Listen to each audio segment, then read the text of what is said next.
মা কামাক্ষার পুজো দেওয়ার পর যখন আবার বাড়ি ফেরার জন্য রওনা দিলাম, তখন ঠিক প্রকৃতির অবস্থাটা ঠিক এরকম। কামাখ্যা যাওয়ার রাস্তাটা যতটাই সুন্দর, আসার রাস্তাটা ততটাই সুন্দর। কিছুক্ষণ এখানে না দাঁড়ালাম, দাঁড়িয়ে প্রকৃতির সাথে নিজেকে একটু জড়ানোর চেষ্টা করলাম। সত্যি কথা, কি সুন্দর না প্রকৃতির সৃষ্টি। সত্যি কথা, এই প্রকৃতির জন্যই যেন আমরা রয়েছি, আর আমরাই কিনা চলেছি প্রকৃতিকে ধ্বংস করতে। নিজেদের কথা ভাবতে না প্রচন্ড রাগ হয়।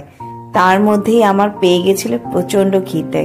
তা রাস্তার ধারেই যে ফুড স্টল গুলো ছিল, সেখান থেকে আমরা খেয়ে নিয়েছিলাম লুচি আর তরকারি। খাবার খুব একটা ভালো একদমই ছিল না। তো অবশেষে খাওয়া দাওয়া করে আবার আমরা প্রকৃতির সাথে নিজেকে কিছুটা জড়িয়ে আসলাম বাড়ির দিকে। তোমরাও কি তাই করো বন্ধুরা?